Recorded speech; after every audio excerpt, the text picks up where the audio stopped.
This is a rant. This is a rant about why Call of Duty will never reach its full potential ever again. Why it'll never be as good as it should be, in my opinion. This is a lot of opinion in here, okay? This is a rant, so it's a lot of opinion, a little bit of fact mixed in, but I think it's something that you guys should hear. So, first things first, we need to acknowledge that people do, in fact, get paid to promote video games, okay? I've gotten paid to promote games, and I know a bunch of people who've gotten paid to promote games, and I think it's fairly obvious to most people when it happens. And it's actually a law when you get paid to promote a product or a game that you specify that you're paid to promote it. Now, this doesn't always happen. I've been in a couple situations where it hasn't happened because it was never required to by the company. So, just because somebody's being paid to promote something doesn't mean they're going to tell you or admit it. So keep that in mind. We're going to push that to the side. We're going to put that in bin A. Okay, that's in bin A now. Now we're going to open up bin B. We're going to go with B. And we're going to acknowledge the fact that people can make a living off of Call of Duty YouTube videos. And that's a fact. I know a bunch of people who do it. I used to do it. I still kind of do it, even though I'm a college kid and I don't upload as much as I used to, but it's a possibility. A lot of people do it. Now, here's where the issue comes in, I think.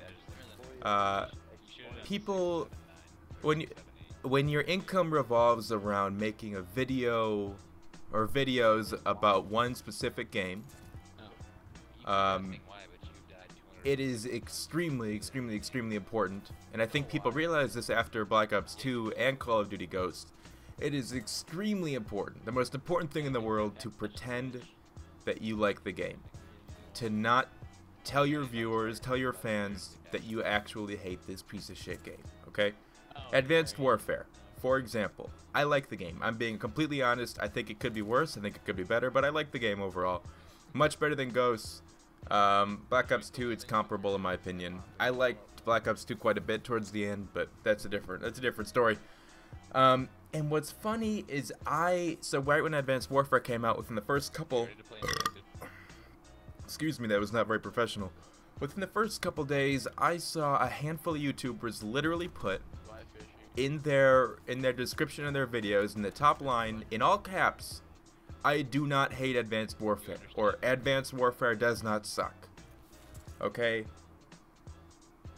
The fact that people have to do that, okay, what they're doing is they're trying to convince their viewers, okay, I kind of like this game, even though they may hate it. They may think it's terrible. They may think it does suck. They're going to try to convince their viewers, okay, I like this game, you guys should too, because if you guys like the game and you think that I like the game, you're going to want to watch me play the game and make videos of the game.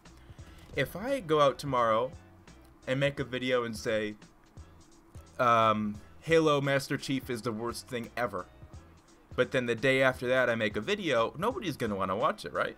We can all agree on that. That's pretty intuitive. But if I tomorrow say, oh my god, Halo Master Chief, greatest thing ever, can't wait to play it, and I hype it up, and then the day after that I make a video, more people are going to want to watch it, obviously, okay? So it's the fact that people have to deny that they don't hate the game, or just be like, okay, the game's not ass. That is purely a business thing that YouTubers do. Otherwise, they would keep that opinion to themselves, or it wouldn't even be relevant. So we got that. We're going to put that in bin 2. So we've got that people get paid to promote games, and people's livelihood depends on whether or not they pretend to like a game, or actually do like a game, and convince their viewers that they do like it. So that's where the issue is, okay? Now, if you think back to Call of Duty Ghosts, and every other Call of Duty that I can remember, there are people who are called community managers, and via Twitter or Facebook or forums, whatever, you're able to reach out to them, give them feedback, what you hate, what you don't like, what you love, what you want to see more of, blah blah blah blah blah. And in Call of Duty Ghosts, one of the community managers actually made their Twitter private, so there's no way to reach out to them. You can't see what they tweet. They got attacked so much because that game was so ass that she had to make her Twitter private because she couldn't take it. Okay, Call of Duty Ghosts was a failure. We're gonna put that in bin F. We're not even gonna consider that as a Call of Duty anymore. That's done. Okay, that was terrible. Biggest flop in the franchise's history, without a doubt. Okay, moving on. And if you disagree, that's fine. I'm sure people will be like, I like that game, blah blah blah. I hated it. Everybody I know hated it. It wasn't fun. It just didn't have the right Call of Duty feel to it, in my opinion. But anyway, now we have this issue, and the reason I'm doing this, by the way, was sparked by an email I got this morning or this afternoon. I opened it up. My second channel is partnered with Machinima, okay? And I got an email from Machinima saying, and I've heard rumors of this happening before, that Activision is handing out copyright strikes or violation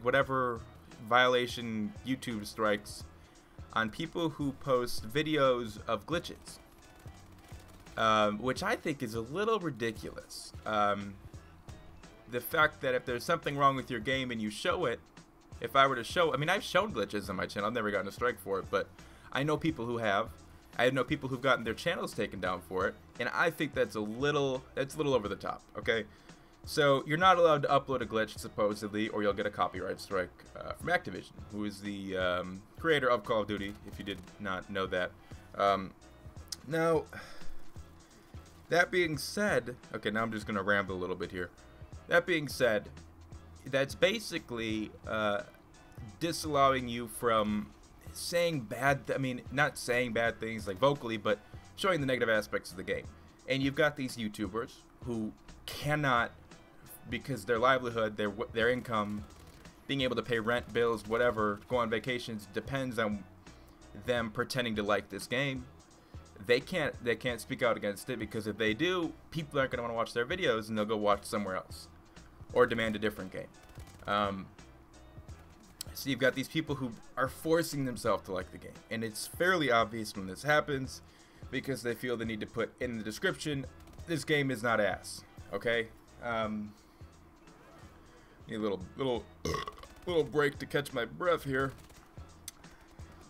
And then you've got the who I believe there's a handful of people who are paid to promote Call of Duty, and this is not a fact, but from what I can tell, from the people that fly out there yearly to play it early, they get the game early, they are all over Activision's dick every year, no matter how bad the game is. I think it goes beyond just trying to suck up to the company. I think it's a legally binded contract that they're not allowed to speak negatively about it.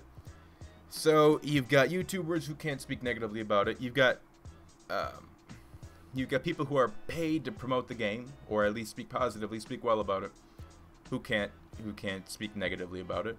You've got the developers who create the game, who clearly can't speak negatively about it. They'll lose their job. You've got the community managers, even if they acknowledge this is wrong with the game, they might lose their job. You don't know.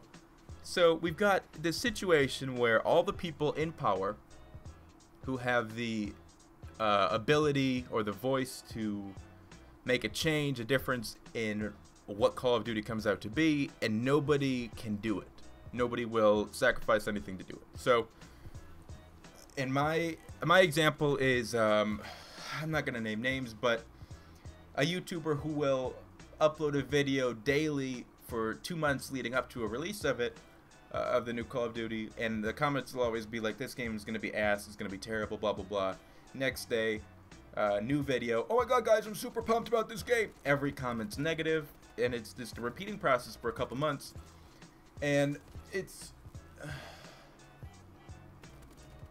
basically puts up this big front that allows Activision to do whatever the hell they want. Obviously, it's their company, they can do whatever the hell they want, but they are not taking input like they say they are from casual fans of the series. Okay, so the 98%, I'm gonna go with 98 because a lot of people do YouTube now, a lot of people, and I would bet it's actually higher than 2%, but I'm gonna go with 98% are casual players of the game and they have no voice. Okay, you could have 10,000 people make a video saying, oh my god, this needs to be fixed right here, this one specific thing. But if you have a different person, a YouTuber will say, who puts up a video and it gets 500,000 views, and it's, oh my god, this game is great, then that right there is swaying 500,000 people as opposed to 10,000 people who actually have an opinion that the game's ass. So it's one person who is able to convince 500,000 versus 10,000 people who have formed their own opinion, and it's bad.